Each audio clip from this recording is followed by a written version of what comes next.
Yeah, thank you, Chair. Thank you. I hope the presentation will also come up. Our this presentation focuses on causes, consequences, and policy implication of the global food crisis. So we look into some of the post-COVID, post-2020 food price dynamics.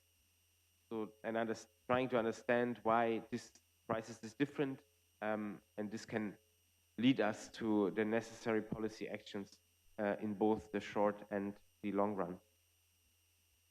We have seen those graphs before, and we see that post 2020 there is the increase in food prices, primarily grain prices and vegetable oil prices, and we also see that the prices have come down a bit again. On the right-hand side, we see the dynamics post the Russian invasion of Ukraine.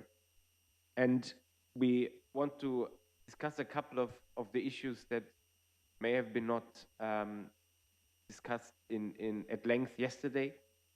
Some of the reasons that drove food prices. And this is primarily an increase in energy and fertilizer prices that happened starting in 2021.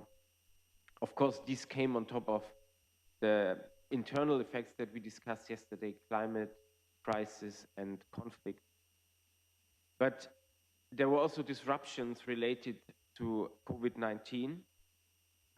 We have observed that international food trade was relatively resilient. There was a dip just after the start of COVID, but then trade was quite resilient, at least global trade. We have yesterday heard about stories from the food industry, how they could quickly adapt to the new situation. But this has been much different in low and middle income countries in local markets.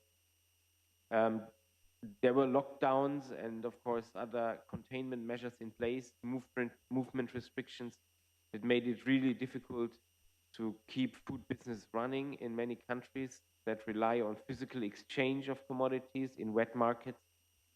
Also, cross-border trade required coordination. We had long waiting queues for customs clearance, so there were effects in local value chains during this period. And of course, these disruptions also caused shortages in labor, and access to fertilizer was very difficult. It has been argued also that self-sufficient and more isolated areas during that period have done better than more integrated markets in Africa and other low and middle income areas. But this is probably only true in the very short run during a harvest period. In general, it's very important that markets are integrated, that incentives are transmitted to producers to adjust to situations. And also, we, of course, need to avoid that local climate shocks affect markets severely. So it's important that we don't think less integration is a solution to that. Another issue that I think is worth to mention, the global food system, different to 2007, 8, and 2011, seemed to be better equipped in terms of global grain stocks this time than during the last period. But this is only the case when you look at the total figures. But in fact, half of grain stocks are held currently by China. A large portion of food stocks are held by India. And these two countries, they have the right to do so, but these two countries use stocks to manage internal food security issues. So those stocks are not really available for the market. So this situation also was part of the problem at the beginning of 2022.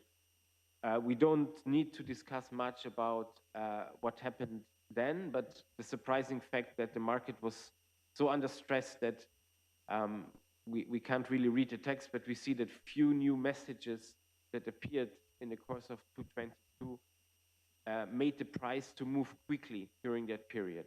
So the market was already under stress. The crisis was exacerbated.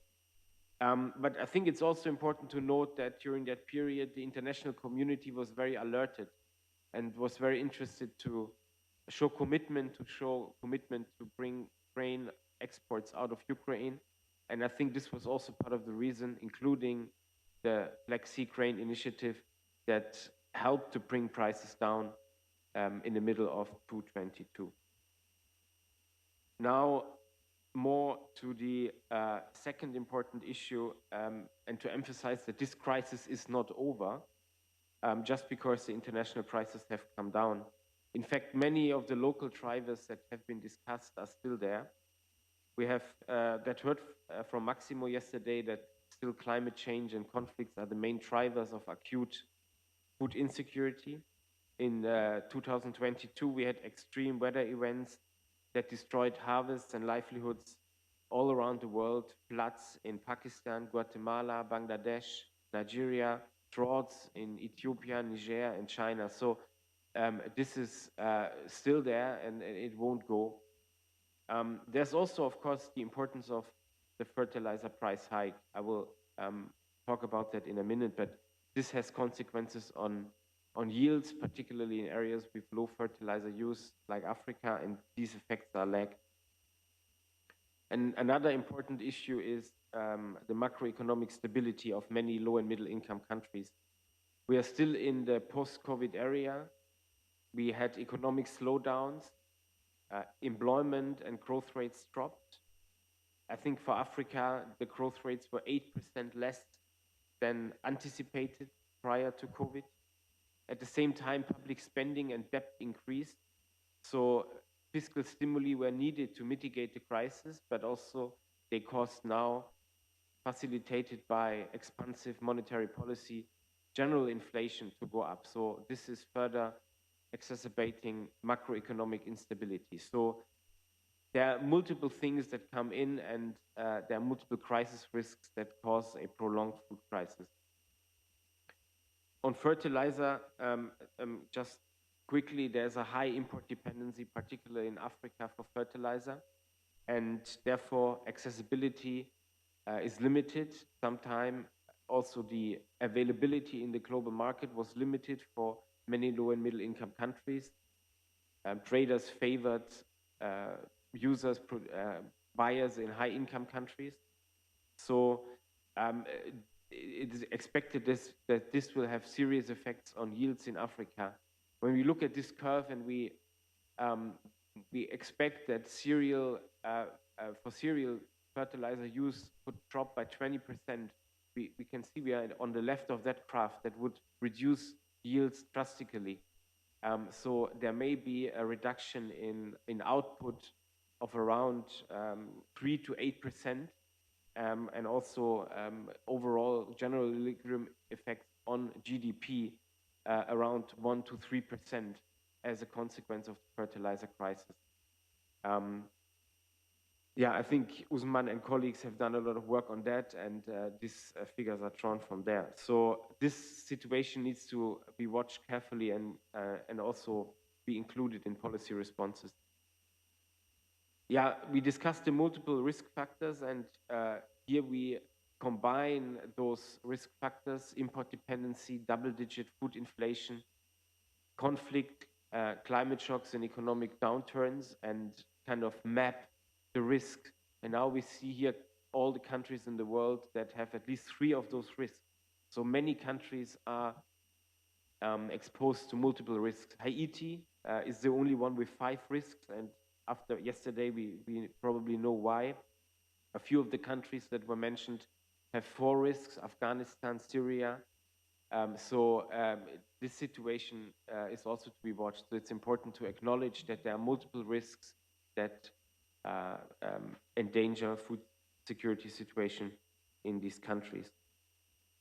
And then we have also discussed a lot about the consequences of the price spikes on food insecurity. Here we looked at nutrition effects directly, not consumption, and we compared children exposed under 5-year children exposed to the 2008 food crisis in 12 African countries, and we compare the age cohort that was affected by age cohorts of previous surveys that surveyed nutrition indicators. And we see here, when we look at Guinea, for example, the exposed cohort as compared to the control group, there's no difference. But when we look at the left part, those children born after the 2008 food crisis, they are better than the control group. So for all the 12 African countries, we find between 0.05 and 0.1 standard deviation lower height of under 5 children. So direct effects on nutrition, and I don't need to repeat that, but I will do so. These effects on height are correlated with later life outcomes in health and economic performance. So it's important to consider this. Now to the policy actions, and we divide them into immediate and long-term responses. Immediate responses, and a lot has been done there as well, is to increase transparency and information in the market, and to keep markets open, to let the trade flow. The WTO is important. AMIS has done, I think, a very good job in giving out information. It's also important to have discussions not only at the G7 but also at the G20 level, because it seems more approachable to a wider group of countries, and maybe easier for Russia to be included in that group. Emergency food programs need to include fertilizer, so that we can get out the fertilizer and avoid that this will be a prolonged yield crisis as well. Debt relief and budget support are also very important to have the mitigation effects included. Long-term responses are, of course, more complicated. Strengthening sustainable productivity growth, improve efficiency of fertilizer usage. We have seen the global fertilizer response curve, so a few response in high-income countries, but a lot of response in low-income countries. And a very important, restructure the global food system without counteracting on environmental and climate goals. That includes discussing diets, discussing meat consumption in high-income countries, without forgetting that people in low and middle-income countries, in food-insecure countries, need to increase meat consumption. It also, I think, includes trade and the way we can structure trade so that it's not environmentally harmful, but helping to adapt to climate change effects. And then, of course, also to redesign the ongoing UN Food System Summit national pathways to include global food crisis responses, social protection, and mitigation options.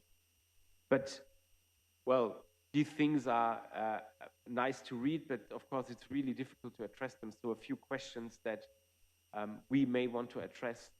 It's critical to increase access to fertilizer, to chemical fertilizer, but of course we don't want to create incentives for chemical fertilizers as opposed to organic fertilizer or agroecology. So it needs to be aligned with environmental and climate goals. Yeah, the question of the food system is really hard from very different perspectives, including political economy. And then the overall question, how to improve the resilience capacity of local food systems. We've heard a lot of great innovations, which we need to include and find ways to include them in different countries. Thank you very much. Thank you, Lukas.